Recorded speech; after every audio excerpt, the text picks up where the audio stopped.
आज आप सुने अमावस्या व्रत कथा। मैंने अमावस्या व्रत कथा के अनुसार एक गरीब ब्राह्मण परिवार था। उस परिवार में पति पत्नी और उसकी एक पुत्री भी थी। उनकी पुत्री समय के गुजरने के साथ साथ धीरे धीरे बड़ी होने लगी। उस पुत्री में बढ़ती उम्र के साथ सभी स्त्रियों चित्त सगुनों का विकास हो रहा था।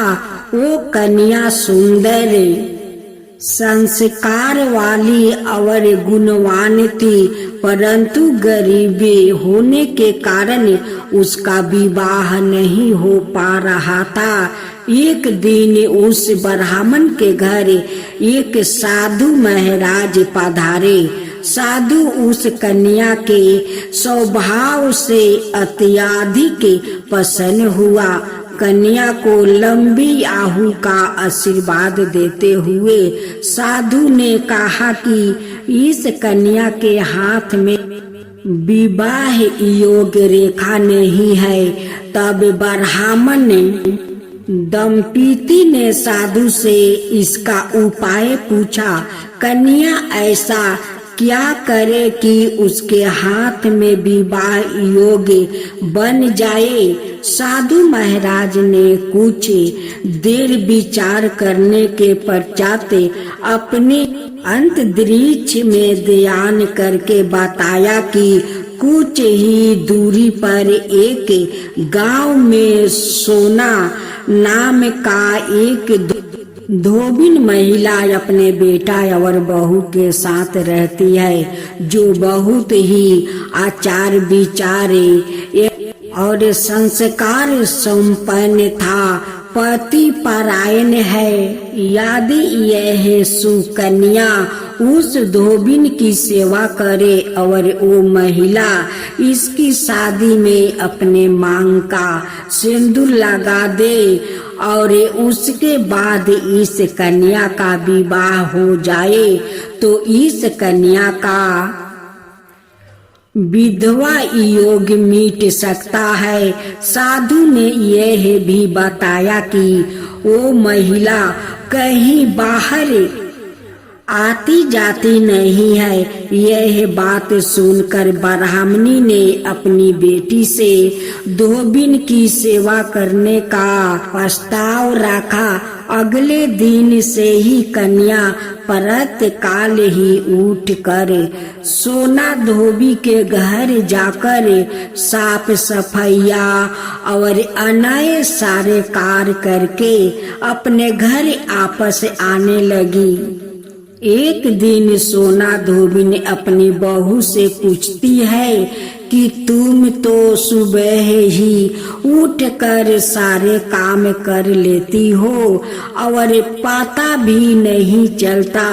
बहू ने कहा, माँ जी, मैंने तो सोचा कि आप ही सुबह उठकर सारे काम खुद ही खत्म कर लेती हो।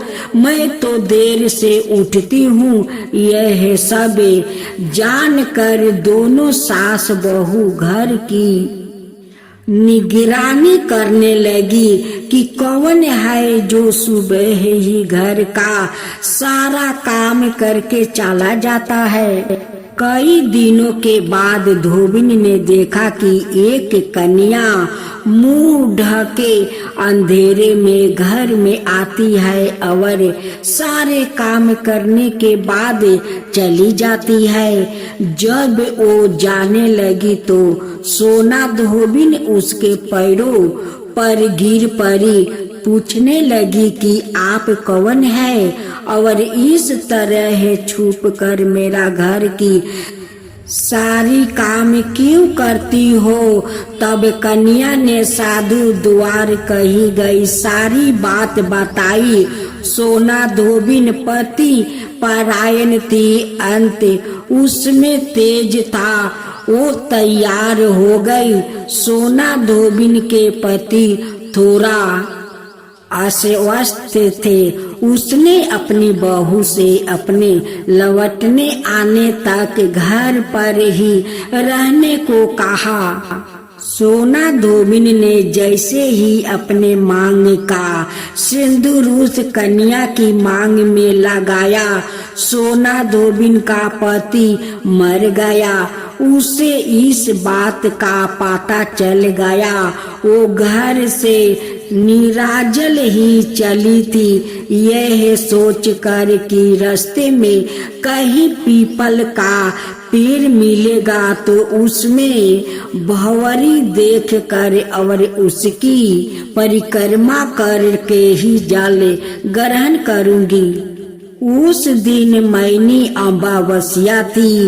ब्राह्मण के घर मिले पूरे पकवान की जगह उसने ईंट के टुकड़ों से 108 बार भौरी करे, 108 बार पीपल के पेड़ की परिक्रमा की और उसके बाद जल ग्रहण किया। ऐसे करते ही उसके पति के मृतक शरीर में वापस जान आ गई। धोबिन का पति फिर से जीवित हो उठा।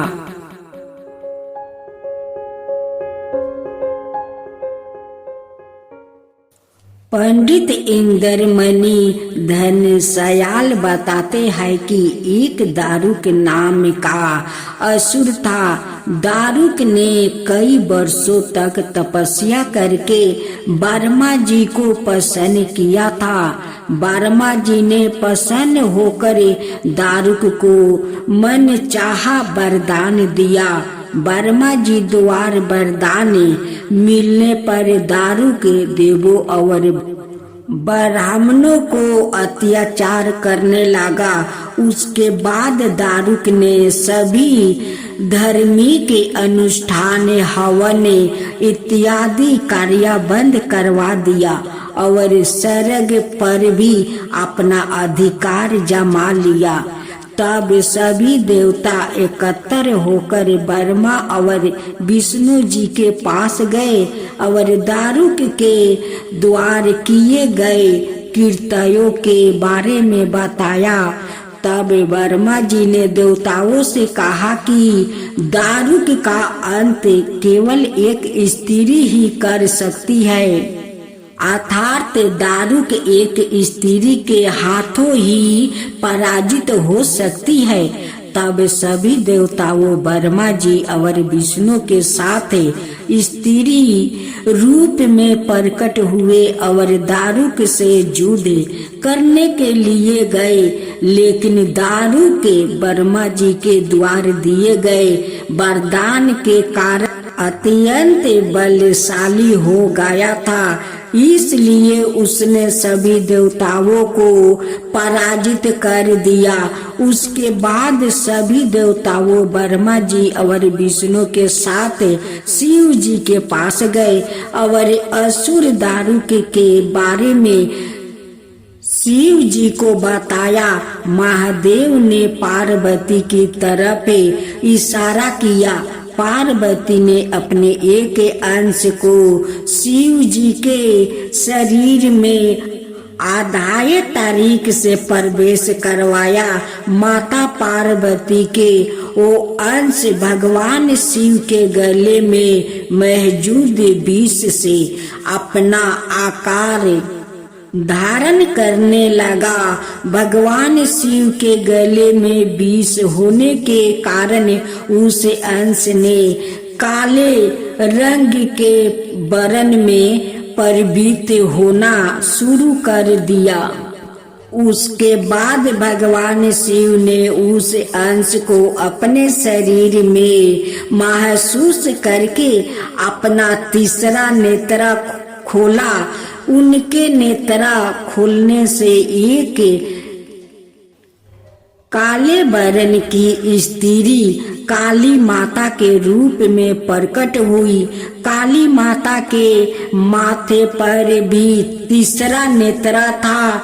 उनका रूप बहुत ही ज्यादा विकराल था। काली माता के कंठ में कराल विष का चिन्ह था। काली माता ने अनेक प्रकार के आभूषण धारण कर रखे थे। उनके हाथ में एक त्रिशूल भी था। काली माता के इस अवतार को देखकर सभी देवता डर कर भागने लगे। माना जाता है कि काली माता के हुंकार मात्रा से ही दारू के अवर अन्याय असुर जल कर भस्म हो जाएगा। काली माता के क्रोध की ज्वाला से संपूर्ण लोग अग्नि से भस्म होने लगा। पूरी दृष्टि को जलाते देख भगवान शिव ने एक बालक का रूप धारण किया और भगवान शिव शमशान में जाकर बालक स्वरूप में रोने लगा। जब काली माता की दृष्टि भगवान शिव के बाल स्वरूप पर पड़ी तो उनमें ममता और बत्सलाये का भाव जाग गया। काली माता ने उस बालक को अपने कलेजे से लगाया और उसे स्तन पान कराने लगी। तब शिव रूपी उस बालक ने दूध के साथ साथ काली माता के पूरे क्रोध को भी पी लिया था। माना जाता है कि माता के क्रोध से 8 मूर्तियां उत्पन्न हुई जिन्हें क्षेत्रपाल के नाम से जाना जाता है।